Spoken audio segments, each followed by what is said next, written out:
Hey everyone, welcome back. We're going to talk today about our kind of third element of architectures in deep learning. And this is going to be 2 lectures now on transformers and attention.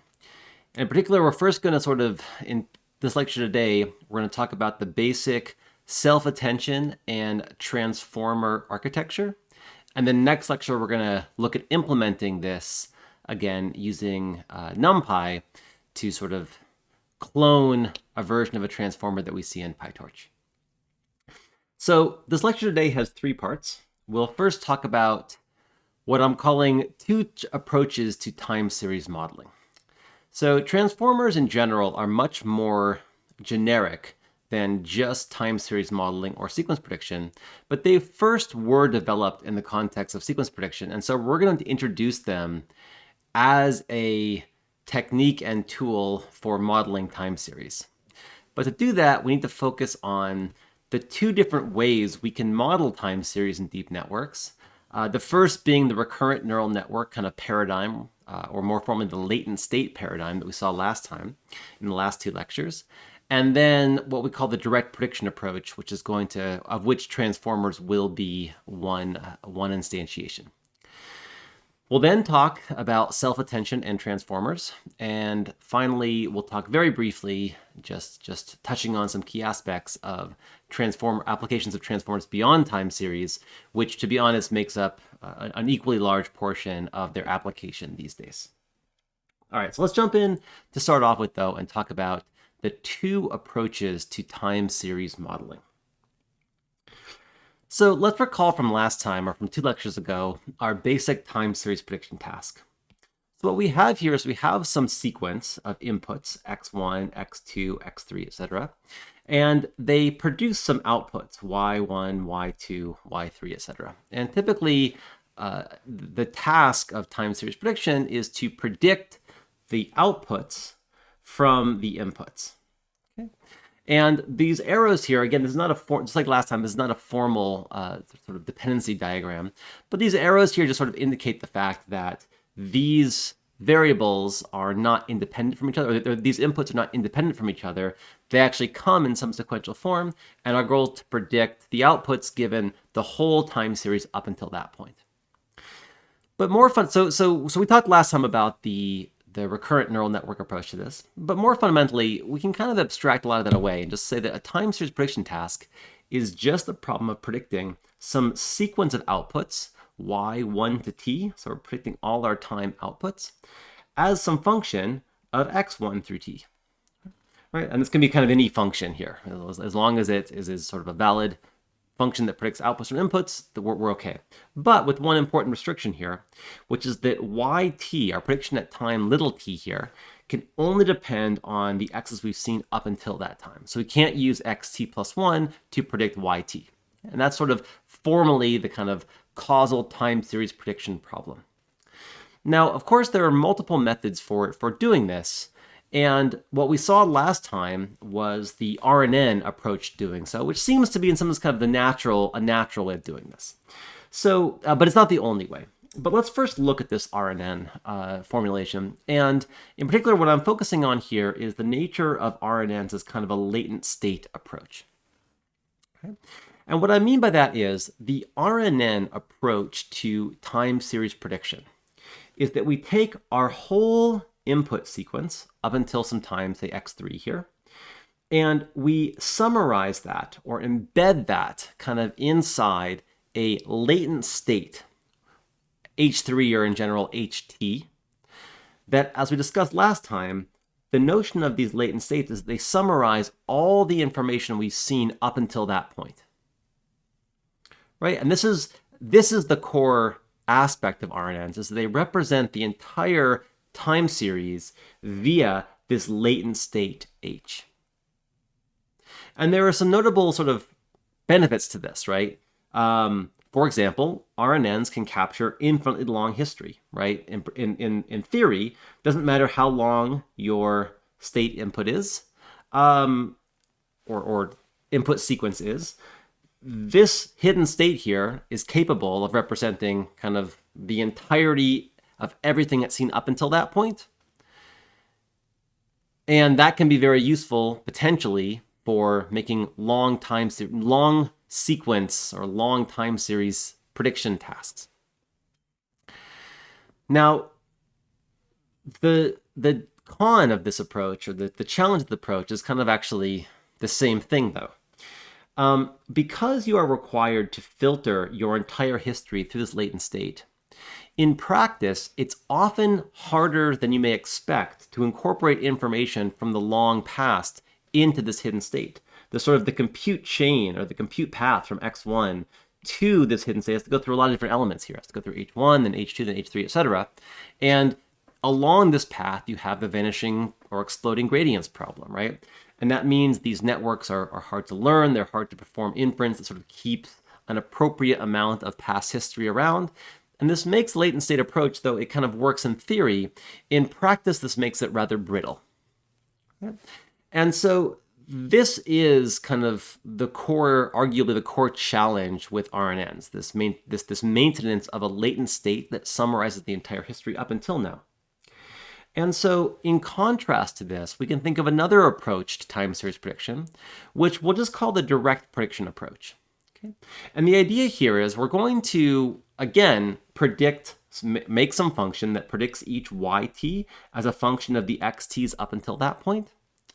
But we're going to design the architecture in a way such that we just directly map that input sequence to the desired output. And so what this figure here is showing is that, to make our prediction y1, we just use the variable x1. To make our prediction y2, we somehow will use the predictions x1 through x2. To make our prediction y3, we'll use x1 through x3, and etc. Okay?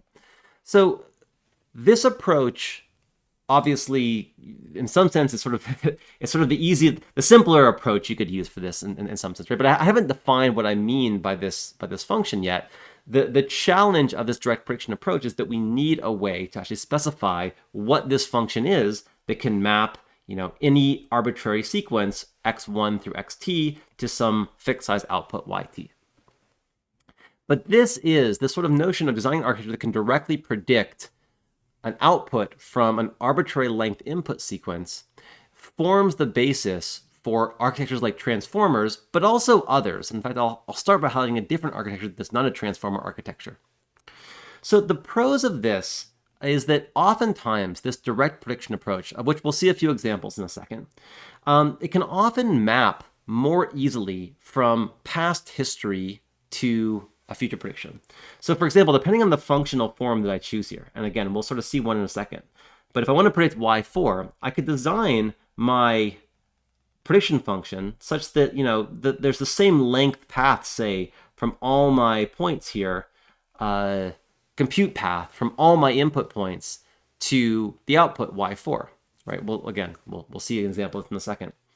And so thinking about this as a direct prediction approach, oftentimes leads to architectures that are more efficient in actually capturing temporal information in practice.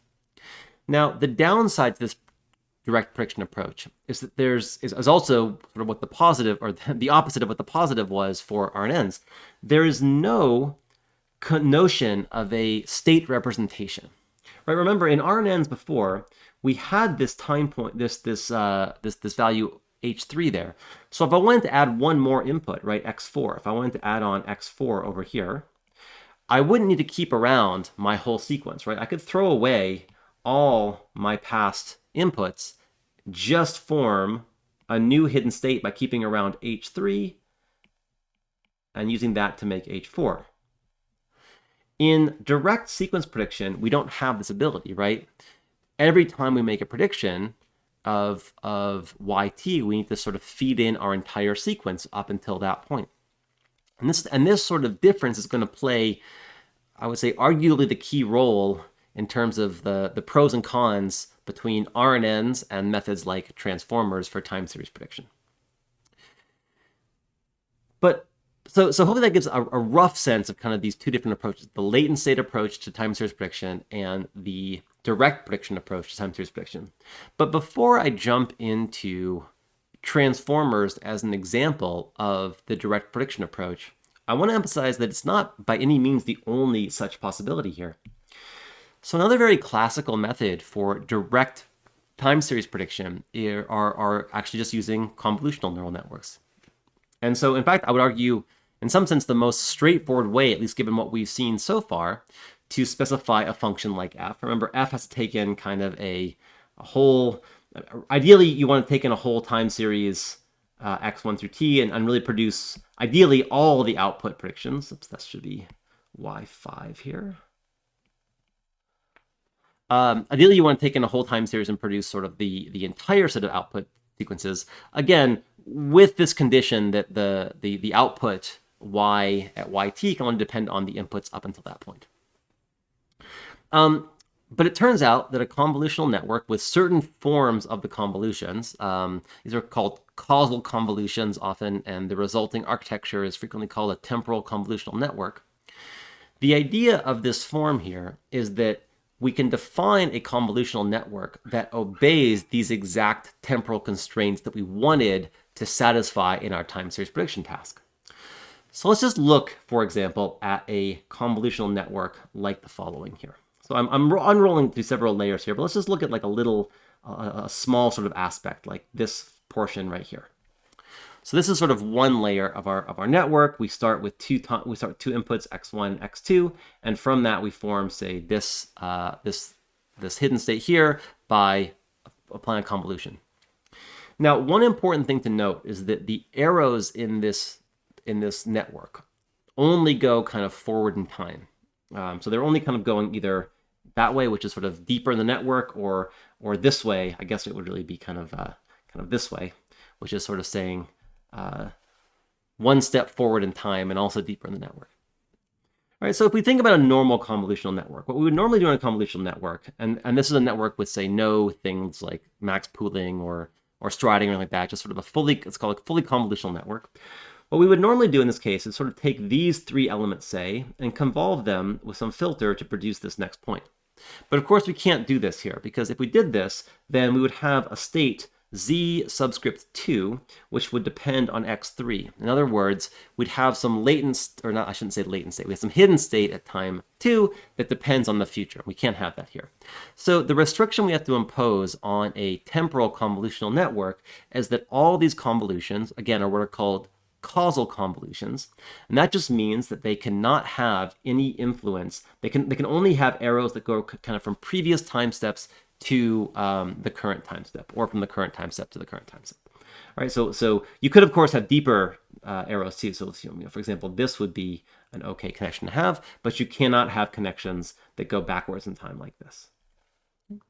And that's what a temporal convolutional network is.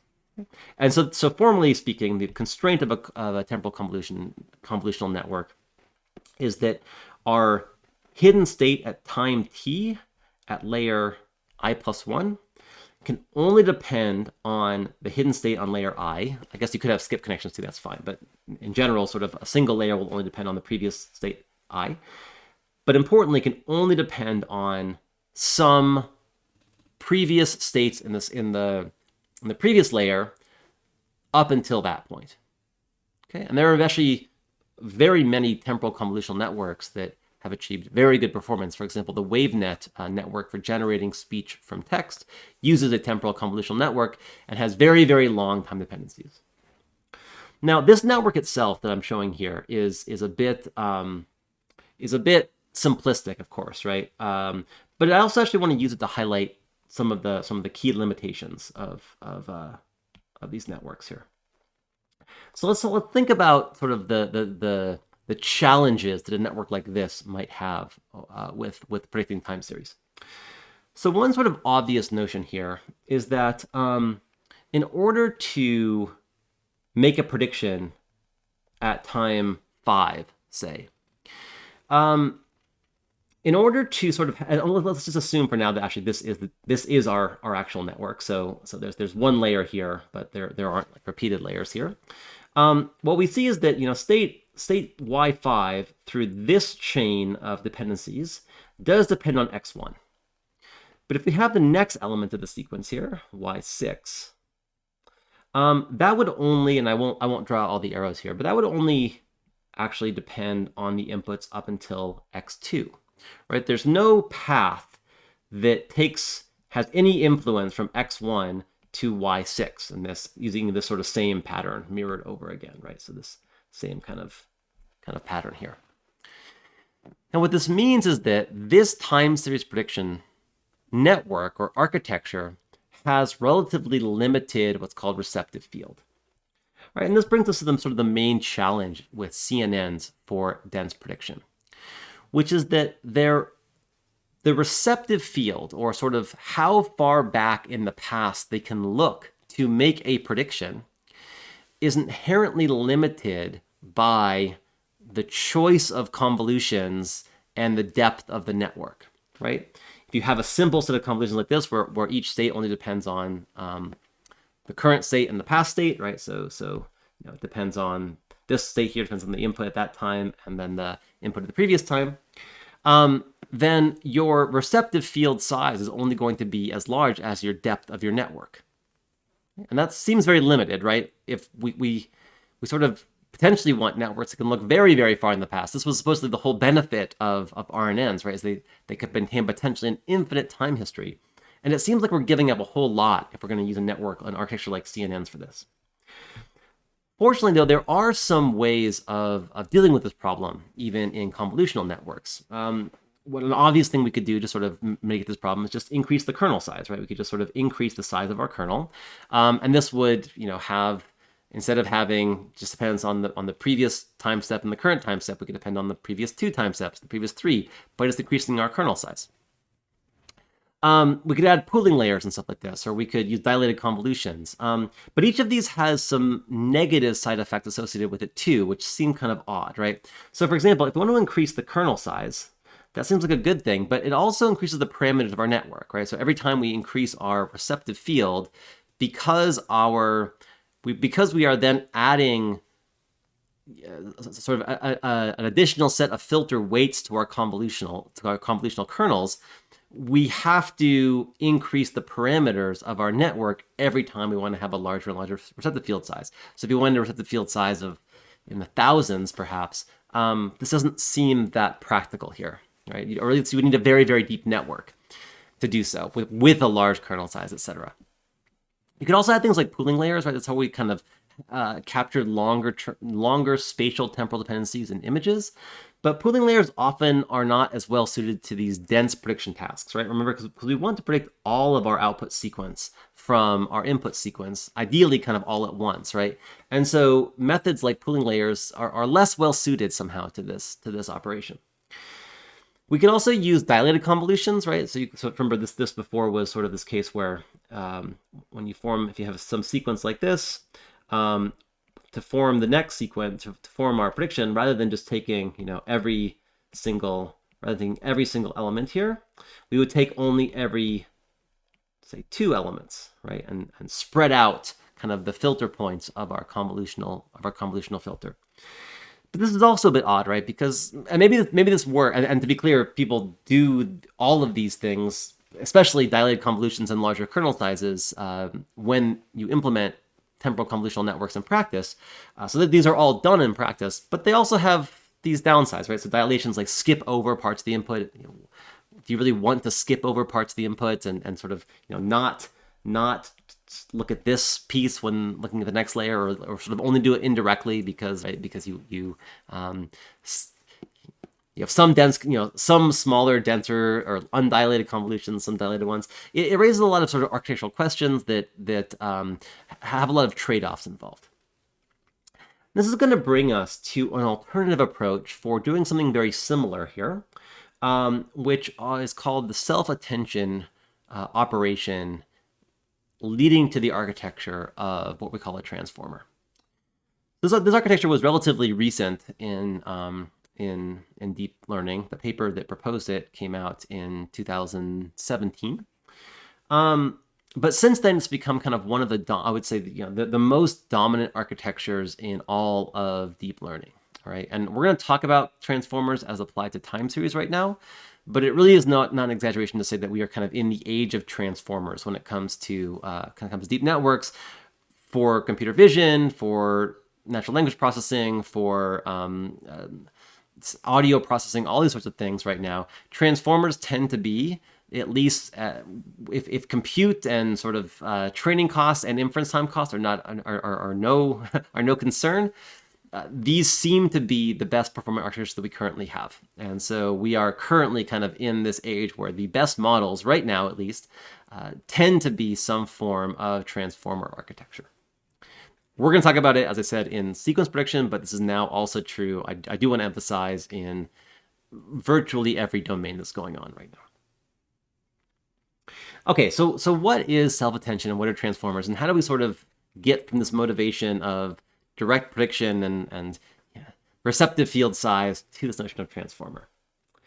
And to start off with, I actually want to introduce the notion of attention in deep learning, or deep networks generally, separate from self-attention as it is used in transformers.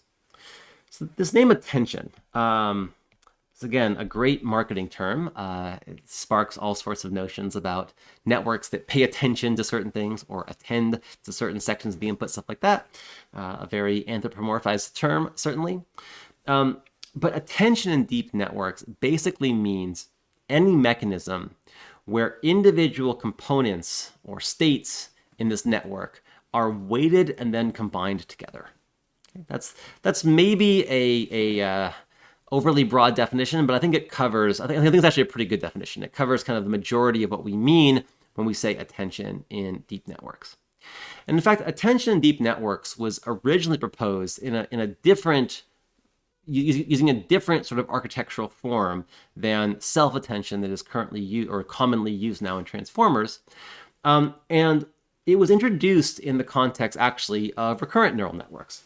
So to give a bit of context here, remember we talked about last lecture how, if you want to take, or we also just talked about it too, if you sort of want to take an entire input sequence, showing x1 to x3 here, but of course this will keep going. You want to take an entire input sequence and in some sense kind of make a single prediction over that entire sequence. Say you wanted to take a text document and classify whether this was a positive or negative sentiment in this text document. What's typically done, or the typical way we think about doing this, is we know that in an RNN, the last state is, the last hidden state in the sequence is, of course, this summary state of our entire sequence so far, right? So H3 here, in some sense, summarizes all our inputs x1 to x3. And of course, H big T would summarize all our inputs x1 to xt. And so the common thing to do if you want to make a classifier based upon this entire sequence is you would just take this state here and fit it to some, right? Feed it to some like next one layer classifier, right? So I don't know, W transpose times H3T. Oops, no, not transpose that one. I meant to say K. And this would be your prediction of the logits of how likely you thought this was to be a positive sentiment for this text or whatever. So typically, again, the key point being here is that you're taking this whole sequence and you're summarizing it only with the last state here.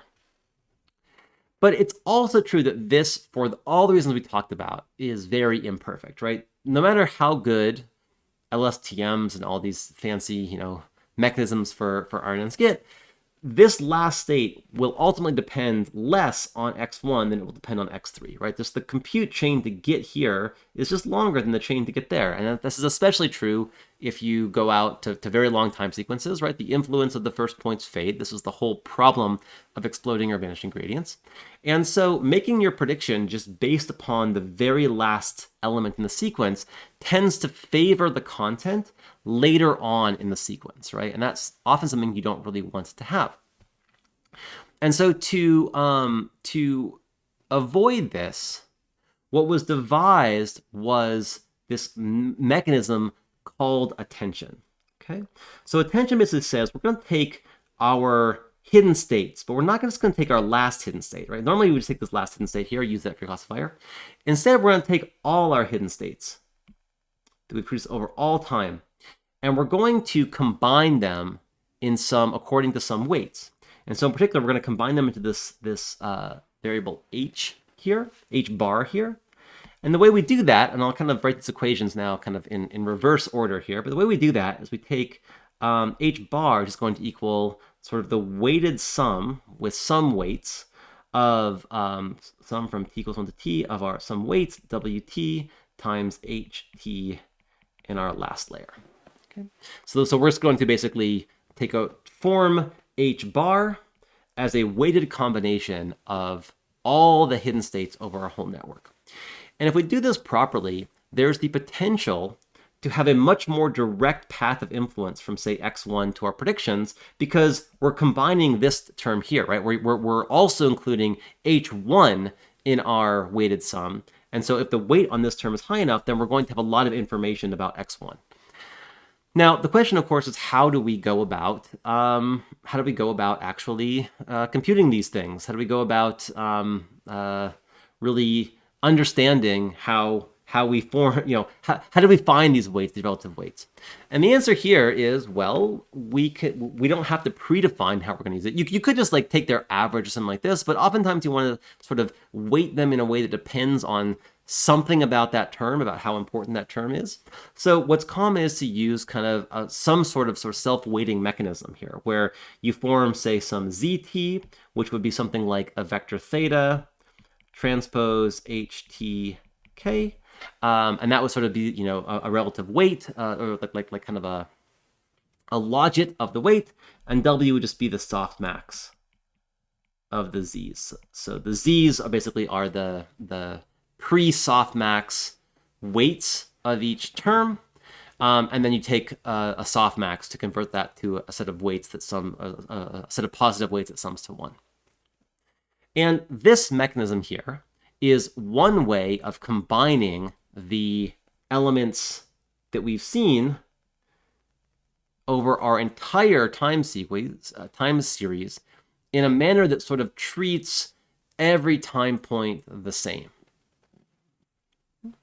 But this mechanism of self-attention, and it does work. I mean, to be clear, these methods do work better than typically sort of just looking at the last state, but they're also kind of an addition to an RNN, and just by themselves, they seem kind of like, a nice addition to an RNN, but not really a whole brand new architecture in and of themselves. So this leads us next to the self-attention mechanism, which is a very specific form of attention mechanism that's going to play a foundational role in transformers. Okay, so what is self-attention? Self-attention just refers to a very particular form of attentional mechanism, again, meaning you form weighted combinations of some inputs where those weights are themselves determined by the inputs. It's going to be a very particular form of attention mechanism, which has some very nice properties.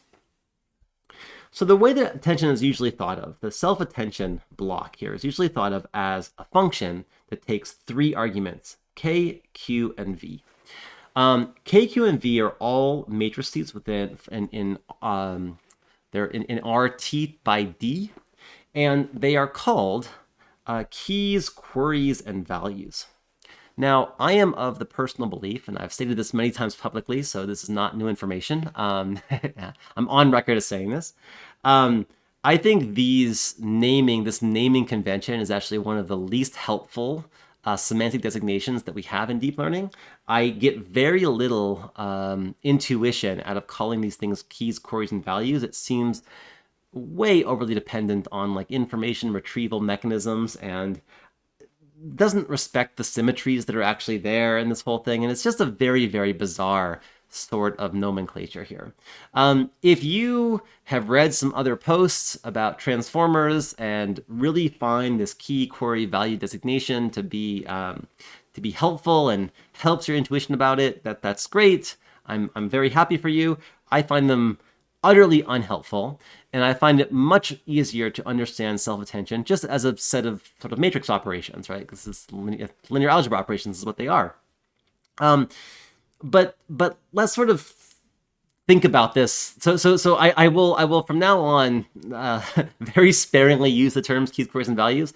But nonetheless, these are actually very common terms. These are sort of the terms that are used there. So I will still just use the terms K, Q, and V because those are the standard terminology people use for self-attention. I just am not going to give any analogies to database lookups and stuff like this. I think they are entirely unhelpful. So what are K, Q, and V though? So K, Q, and V, the way to think of them, and shortly, actually, what we're going to do is we're going to form all of these as a function of the same input. We'll talk about that in a second. But K, Q, and V, the way to think of them is they are just three different matrices that all have D rows, and each row is D-dimensional. So I'll call it like K1 there will be like the first row in this matrix, K2 will be the second row in this matrix, etc., all the way down to K big T. I guess I'm using T for transpose also, but you have to figure out when I'm using T for sequence length and when for transpose. I think in the slides I use the appropriate like top designation, but it doesn't come across very well in writing. Okay, so and Q is the same. So Q is the same here. So you use your first row, Q1 transpose, etc., and V is the same way. V1 transpose, first row, etc. And again, these all have D columns, so each row is D-dimensional, and they have T of them, big T of them. All right, now what we're going to do in a moment is we're going to form these K, Q, and V actually by just applying a linear transformation to the inputs to self-attention. So if we have some input X, say, in the very first layer of the network, we're going to apply some matrix WK to get X, to get K. All right, so we're going to have this sort of as our formula in a second. And remember, sort of the notation to keep in mind here is that X itself is a matrix, right? So X itself is a matrix here, where the first row is the input at time 1, the next row is the input at time 2, etc. And so what we're doing when we do this is we're just taking each individual row in that matrix, and we're just multiplying it by some weight matrix WK to form some corresponding row K. And we're doing that to every row kind of independently. That's what we're doing, right? We're basically just taking all these things and forming a linear transformation of the input to form a bunch of different rows here, where the key point is that K1 depends only on the row X1, Q1 depends only on the row X1, and V1 depends only on the row X1. Right? There's sort of no mixing in time here. Each row depends only on its corresponding input. And then we apply the self-attention operator. And the self-attention operator is defined as self-attention between this K, Q, and V is equal to the softmax of K times Q transpose over square root D all times V. And that's just the definition of the self-attention operation. But let's dive into that a bit deeper and really kind of see what's going on here. So what self-attention does ultimately is it will finally mix together the different values over different times to produce outputs that are kind of exactly these mixed together values. But let's see how this works. So we know, let's just look at sizes first, right? So we know that K is T by D, and so Q transpose would be D by T, right? And so that means that this whole matrix in the inside here, maybe I'll erase this for now, this whole matrix on the inside, this matrix before we apply the softmax, is also a T by T matrix, right? So it corresponds essentially that there are different elements for each. There's a corresponding element corresponding to each sort of time point on the rows and time point in the columns. And in fact, we can even sort of think about what that matrix is in more detail here. So let's just take kind of this matrix here and think about like what the individual entries are. So the entry, like the IJ entry, so the IJ entry in this matrix here would be equal to Ki, the inner product of Ki and Qj. Right? This is just by definition of matrix multiplication here. Right? What that means is this entry corresponds in some sense to computing a similarity between the Ki term and the Qj term, whatever those terms are, right? But the more similars are, the higher this inner product will be, and the more dissimilar the larger negative it will be, right? Then we are going to, I'm gonna erase this for a second here. Then we're going to take a softmax of this whole thing. So the softmax operation here is actually going to be a softmax applied by row. That means we're going to take each row of this matrix and we're going to apply a softmax operation to it, meaning we're going to exponentiate it and then normalize it to have sum equal to 1. This is still going to be a t by t matrix here, but now each row of this matrix will be a set of weights that sums to 1. And then finally, we do our sort of last combination, which is multiply this by v. V is going to be t by d. So of course, if I can fit it here, the final argument is going to be t by d. Right? So in other words, the output of this thing is going to be the same as all the input sizes.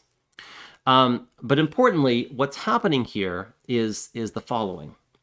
So we form this weighted matrix here, right? This softmax matrix here. We form this matrix here.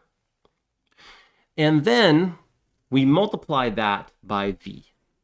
And remember, each row of that matrix is normalized to 1. So what is the final output of this thing going to be? Well, the first output of this whole thing, the first row of this output, will just be equal to the entire v matrix weighted by the first row of this softmax matrix, right? This one here we talked about, I guess, after the softmax. Okay, and so each row of the output of our attention matrix is a linear combination of all the rows of V. In other words, this is now mixing together elements of different points in time. Okay, so this first row here, right? This first row, if the terms in this matrix here, again, using a little bit weird notation here, whatever this first row of this matrix is here, it will be a set of weights that weight each, sorry, the first row, it'll apply that weight to each of the rows of V, the V1 and V2 and V3, etc. All right, so this means this first output here can contain information from all the rows of V. Same with the second, right? Where which rows it contains will just depend on what the actual weights are that you form here. All right, so there's a lot of sort of scribbles, I know, but hopefully that kind of made a high-level sense. I'm going to now kind of take a step back and highlight what the main high-level properties of this overall operation are. Again, highlighting that this is a softmax applied row-wise, a t by t weight matrix that you form. I guess after the softmax, it becomes a weight matrix, etc. But there are a few key properties that I just really wanted to highlight here, this operation. And we'll implement the operation next time. Again, it's one line of Python code. But there's some really important properties to self-attention that are worth mentioning. The first property is that it is invariant, or really equivariant, to permutations of the matrices. Okay, what do I mean by that? What I mean by that is if I take the matrix K, for example.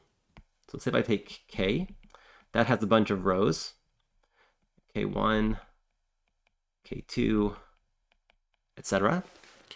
And if I permute all those rows, so I sort of how mix them up in some order, some permutation, I can apply to them, whatever it wants.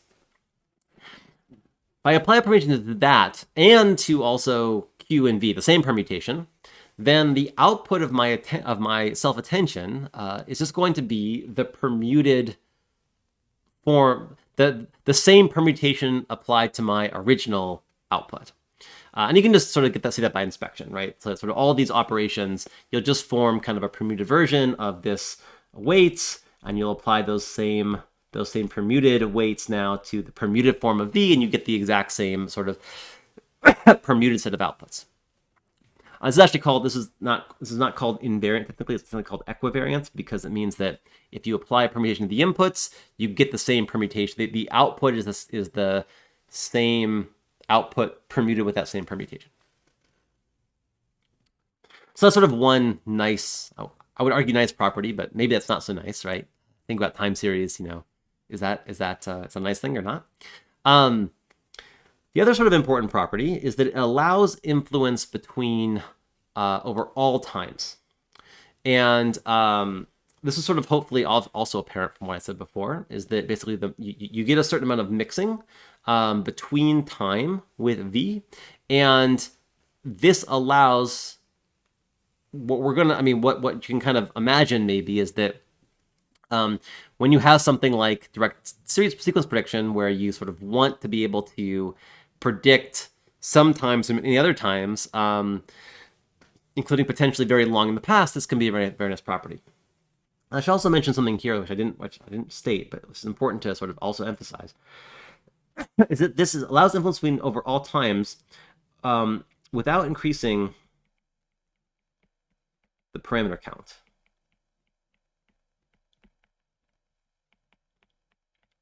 Okay, so think about like with convolutional networks, if you wanted to have a temporal convolutional network that had more and more influence over previous time, you would need to have like a larger kernel size or something like that, and that would involve more parameters for your network. Whereas self-attention, it mixes together the entire sequence, no matter how long that sequence is. It provides kind of a single layer mixing of the entire sequence without any additional parameters. In fact, there are going to be parameters of these layers, namely the parameters we use to form K, Q, and V. But treated as an operation of K, Q, and V itself, self-attention has no parameters. It is just a nonlinearity that's able to mix over all time with sort of no favoritism for sort of the current time versus previous times, right? Because it's permutationally invariant or permutationally equivariant. And it can do that without increasing parameter count. That's a really sort of nice property. Now, one notable downside is that there's sort of this unavoidable cost that we have of the naive self-attention module, which is that it involves this T by T weight matrix. And there's no obvious way to get around that. You kind of can't get away from that because you're applying a nonlinearity to it. And so you can't just sort of treat that as like you can't optimize that away, right? You have to actually form and store and compute this whole T by T weight matrix. And actually this should really be compute cost. Oh, this should actually be here, T squared times D, not this. This is the memory size, not the compute size. The compute size actually involves forming a T by T matrix, and each element is D squared involves a D by D inner product. So actually the compute cost here would be O of T squared times D, and this cannot easily be reduced with due to this nonlinearity that we have involved here. All right, so armed with that sort of self-attention mechanism, we're now going to turn to the transformer architecture. And what the transformer architecture is going to be, and this slide is maybe just like a sort of sometimes a contentless preview, but we'll get to the details, the sort of the gritty details in the next slide. But what a transformer is going to do is going to take a series of inputs, and it's going to transform them to a series of sort of hidden states up until we finally get our output. Using this mechanism we call the transformer, which is in turn is going to be a particular construct of an architecture which uses the self-attention layer. Now, one thing I want to emphasize, which I will come back to in a moment, is that as I'm going to present this right now, this architecture will not preserve that causal necessity that we want from a time series prediction problem. So in self-attention, as I presented it so far, there's this matrix here can be a dense matrix. And so every output, if you think of these sort of as elements in time, every output can depend on, or the output at every time can depend on the inputs at all other times, right? That's just sort of by definition what this mixing is doing. And we'll see in a moment how you avoid this for the sake of maintaining this causal property of time series prediction. But for now, I'm going to actually introduce transformers without this notion of temporal causality, because really the basic transformer block doesn't have this property of being temporally causal. It just is a mapping that transforms rows, one row to the next row to the next row, and we'll have to actually inject later on some elements that will make it, in fact, have these causal properties. But let's just define for now what a transformer block is. So a transformer block is the following, and I'm going to now define it in terms of sort of my, as a mapping from, my previous layer Zi to Zi plus 1, right? Like we had in this previous slide, Zi is some function of a transformer, which is applied to my previous input. So whatever I want to do, I want to show how we map between my previous layer and my next layer. And this little diagram here gives us sort of a common diagram for how people think about transformers, but let's just write out the actual equations. Okay, so the first thing we're going to do in a transformer block is we're going to form, I guess I'll call it we're going to form a few intermediate elements. So I'll form like the first intermediate element, Z tilde, I'll call it even Z tilde 1. And that's going to be equal to self-attention, self-attention, applied to K, Q, and V, where K, Q, and V are going to be three different linear transformations of the input. So we're going to have Zi times WK, Zi times times WQ, and Zi times WV, which, by the way, is just equal to the softmax of Zi WK WQ transpose Zi transpose over square root D times V, which is Zi times WV. And one thing you'll notice immediately here is we probably could actually abbreviate some things, because we're going to do things like, we're like, there's a multiplication here of WK times WQ transpose. Like, couldn't we just simplify that? The answer actually is no, you can't always do that, because oftentimes the rank of these things actually makes it so you really do want to first form this, then form that. But let's not worry too much about that just now. So this is the form of it. Now we just do a few more things. So we first applied self-attention to all our inputs, but that's not the end of a transformer block. The transformer block also has a few residual connections and layer norms and an additional feed-forward element in here. So these next things they're a bit arbitrary, but this is just how this block was designed, and so it's become prominent enough that it's worth just knowing what these things are. So we form our, I guess I'll call it like our next intermediate output, Z tilde 2, and that's going to equal layer norm between Z of like a residual layer, Zi, our initial input, plus Z tilde 1. So we apply kind of a layer norm to a residual connection of our original input plus the output of self-attention. And then finally, we're ready to produce our output. So Zi plus 1 is equal to, again, a layer norm, but now applied to, well, first of all, actually, our new kind of feed-forward residual connection, Z tilde 2, plus a two-layer or one hidden layer ReLU network applied to the outputs of Z2 here, Z tilde 2. All right, so that in particular takes the form of a Z tilde 2 times W1. We apply a ReLU to that. And then we apply some other matrix W2. And we apply layer norm to the whole thing. Okay, so this seems a bit complex, but what it really is just a self-attention layer which mixes together the different components in time. So because of its nature, right? Because of its nature, the inputs at time t has like each row in that matrix Zi, of course, sort of corresponds to a hidden state representing information at time t. The self-attention operation mixes these all together. So in this term here, the tth row will potentially contain information from all time steps, kind of mixed together according to these attentional weights. And then after this, we apply an independent deep or two-layer network to each row independently of that.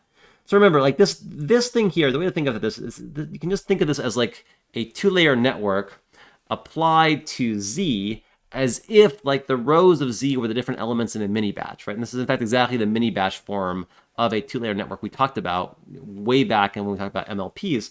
And so what we're doing here is we're just applying a independent ReLU network to each individual output, followed by some normalization to stop things from blowing up.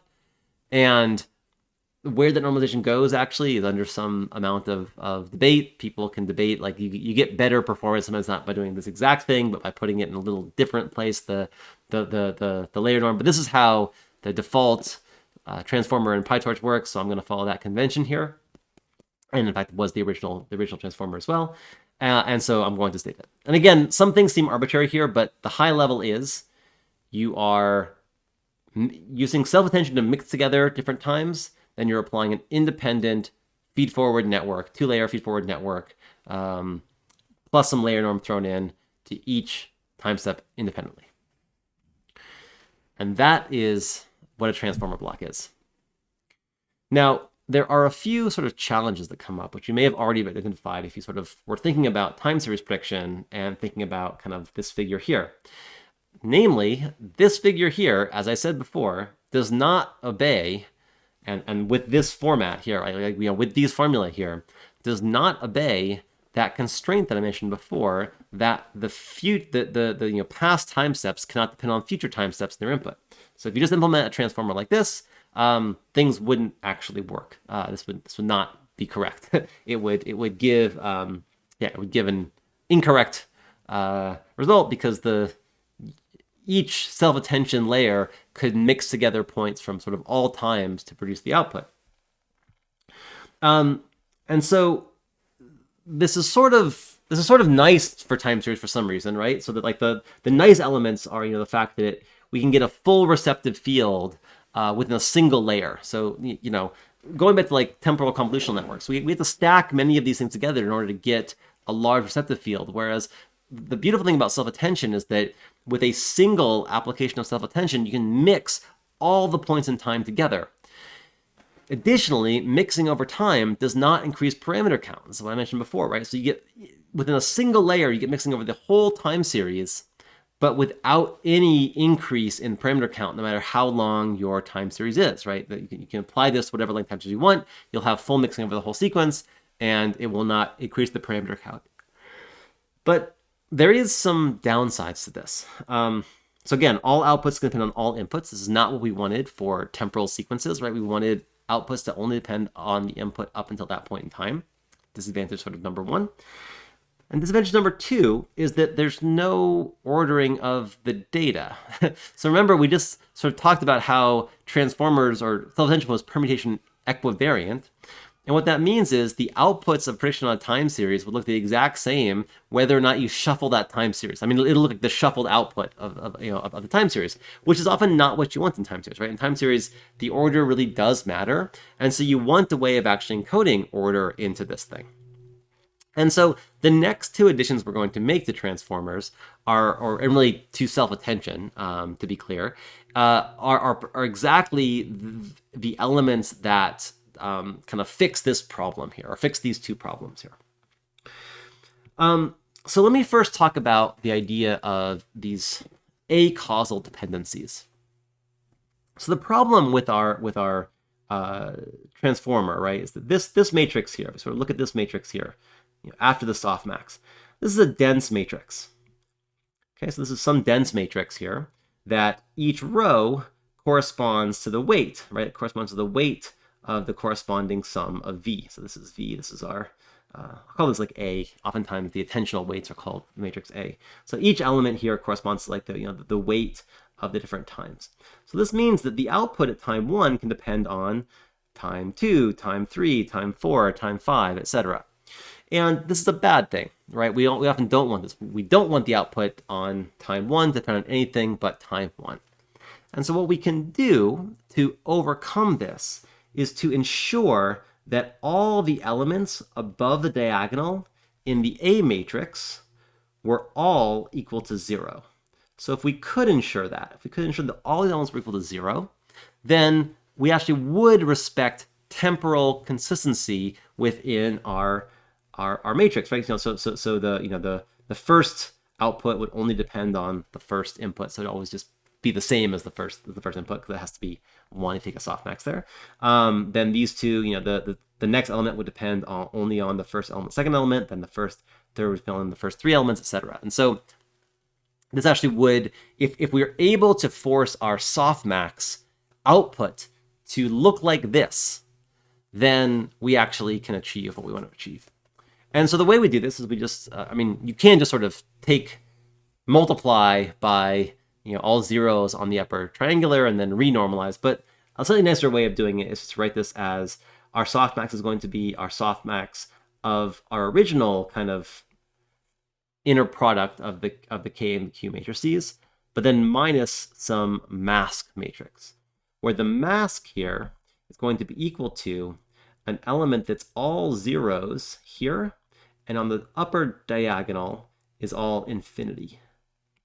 Okay, because again, if you subtract off infinity, remember softmax has an exponential in it, so the exponential of negative infinity is always 0, and this essentially converts this thing here, converts this matrix here to this form without having to sort of normalize it once and normalize again.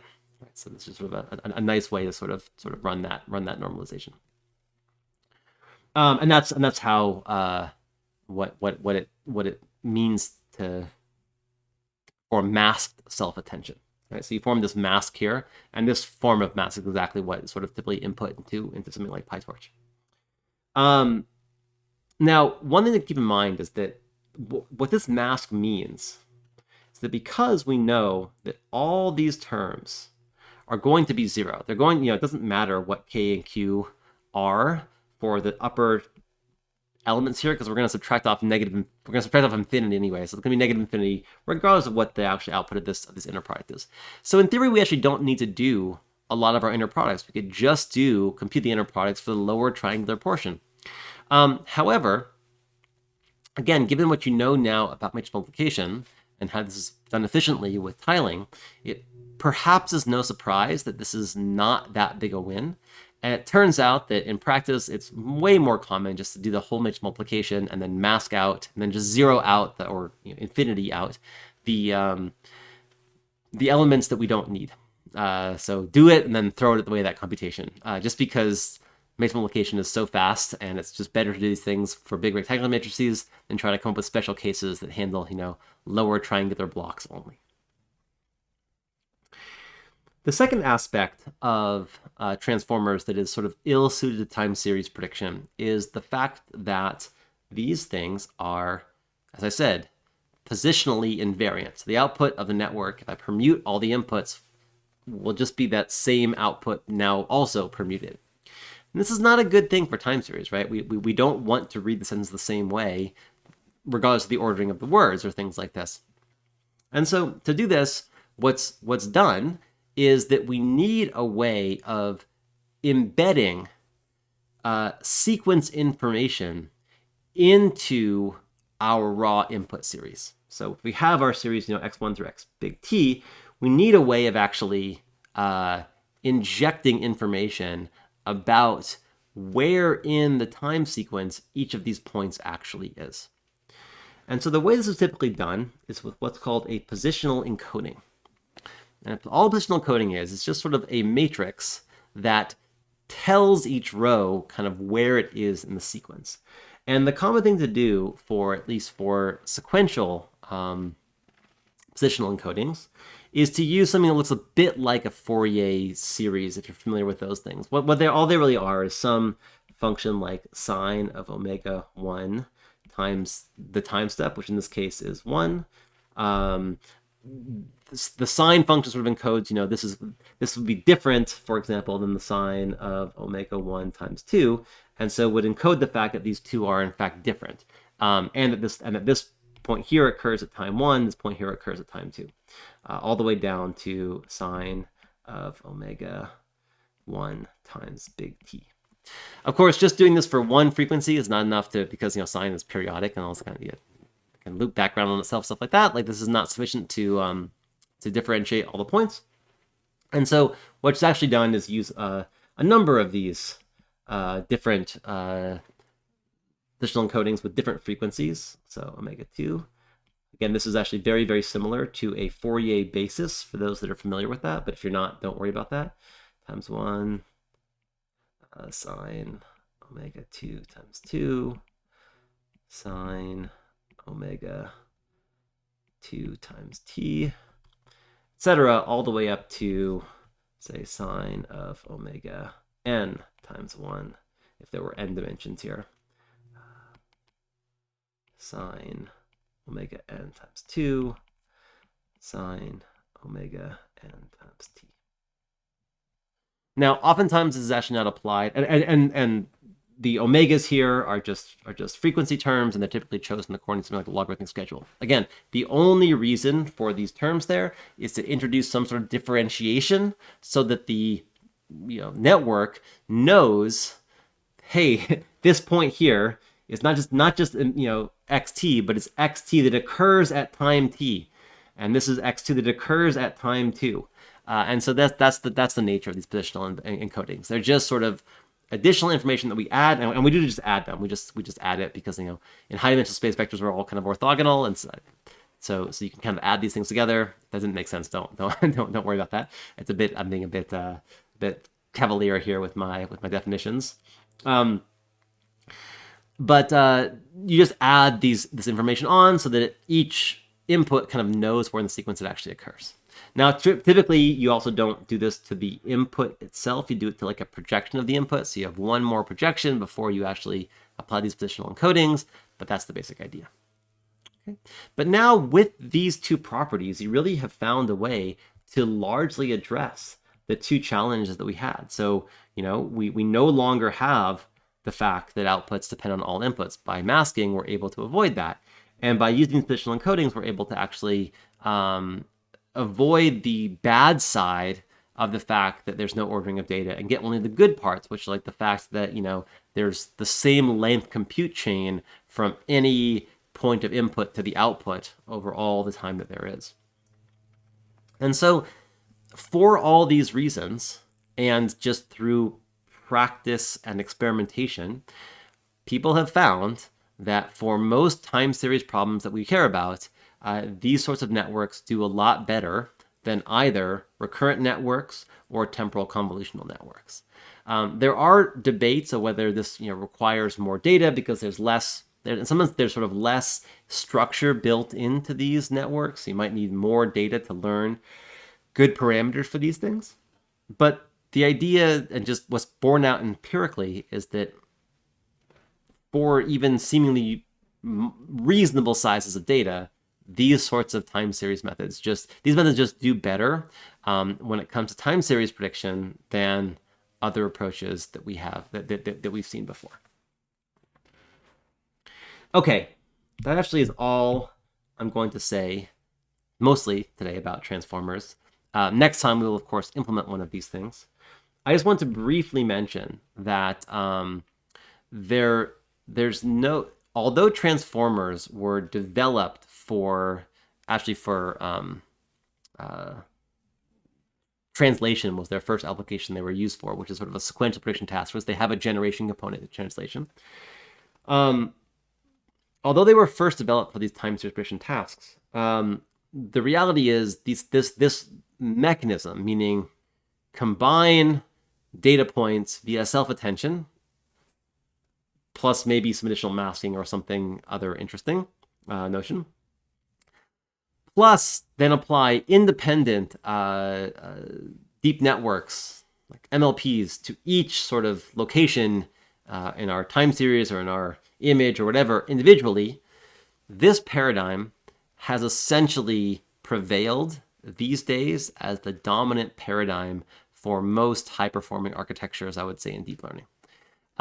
It's incredibly simple. I actually think it's much simpler in a lot of ways than things like LSTM. So I'm sort of okay with with this progress, right? Like this notion of a mixing unit, other than those horrible names of keys, queries, and values. This is actually a very sort of elegant way of combining together information across all time with easy sort of masking, with easy ways of encoding positional information and that kind of stuff. And it's actually quite nice in some sense that it's become the dominant approach, both for time series, but also for other domains as well. So people have applied transformers to vision tasks, where you apply a transformer to so sort of the points in time, the analog of points in time are just locations in the image. And for large data sets, this seems to work better than convolutional neural networks, even on image classification tasks. Similarly, graph transformers, what you can do is in the attention matrix or like in the mask, you can embed the graph structure as part of the mask, or even like a distance along the graph as sort of an addition to the the pre-softmax self-attention and stuff like that. And so doing this allows you to embed a substantial amount of information and prior knowledge into the self-attention operation in a manner that lets you sort of effectively exploit all those properties and knowledge of the system. Now, to apply it here, there are some challenges. For example, as I mentioned before, self-attention is inherently like a t-squared operation, right? Form a t by t matrix. So if your t was going to be sort of an individual row in your matrix for every single pixel in your image, that probably wouldn't work, because then you have 25, I guess, 256 by 256 squared different points in your actual attention matrix, and that's just going to be too large to even form in GPU memory. So there have to be some tricks that are made. The trick that's used typically in vision transformers is you first sort of look at patch embedding. So you look at sort of small patches as kind of a single unit, and you apply your transformer not to every pixel, but to sort of every patch in the image. That's just like n by n groupings of pixels. You also have to figure out how to form positional embedding. So typically, actually, in images, you just ignore it entirely, just make them random. But with graphs and stuff, you want to take some care for that. And then you also want to know how to form the mask matrix, right? So again, in images, actually, you really don't worry about this at all. You just all you have to deal with is this problem, which is solved by patches. But for graphs, I mean, you want to take into account, what can influence what, right? If you have causal structure in a graph, maybe if it's a directed graph, maybe you want to respect that directionality when it comes to these edges and stuff like that. So these are all challenges that come up when trying to figure out how to fit a transformer architecture to your problem. But again, in general, over time, what we have found is that this relatively simple, I think, architecture has really prevailed in terms of kind of setting the bar for the best performance of deep networks across a number of different domains. And so it's a very, very powerful architecture. We've only covered it at a high level here so far. And I should even cover it in its full glory because there are things like multi-head attention, stuff like that. But we will cover that next lecture. When we talk about how to implement these things, we'll implement a very simple